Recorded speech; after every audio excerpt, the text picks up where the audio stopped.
G'day folks, it's Chris Gondek here for another NetApp Newsworthy Minute. Today is a special occasion because I'm actually out at one of our partner sites, one of our longest standing and longest running partners with NetApp, iSeek. And today I'm talking about security and resiliency in data in cloud data services.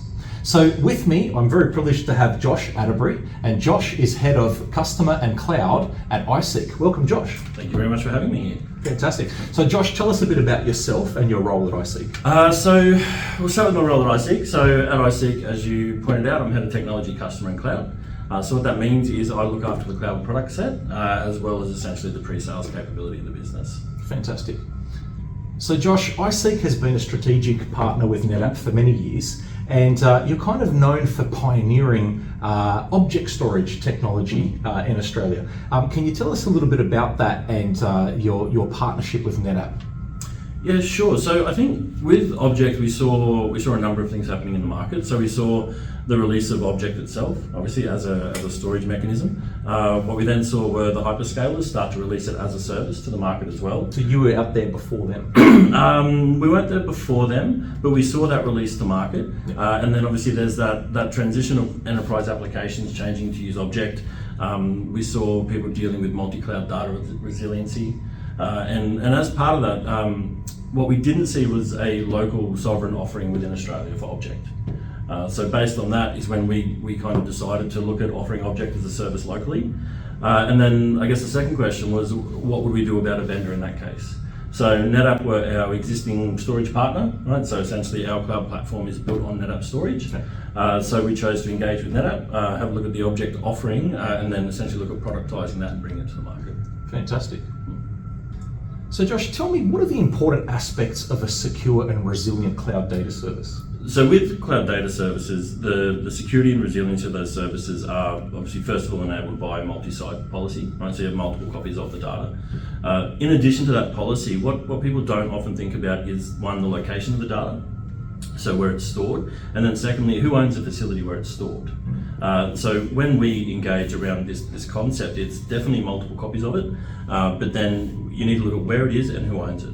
And iSeek, as a digital infrastructure provider, that's exactly where we play. So we own the data centers, we own the cloud platform, so we can then facilitate that. Almost like a sovereign cloud. It's exactly what it is. Yep. So it's all within country, predominantly in Queensland, because we are a local Queensland organisation. We do have presences in all the other states, but the main platform is in Queensland. It's fantastic. So Josh, tell me, what type of workloads do you typically see customers get the best value out of iSeek's object storage service? So I think the best value is, it's a bit of a funny question at times. So we see, I guess you have the most common use cases, which I'll probably cover off first. So we definitely have a high demand for backup target. Absolutely, Object is always thought of as being a backup target.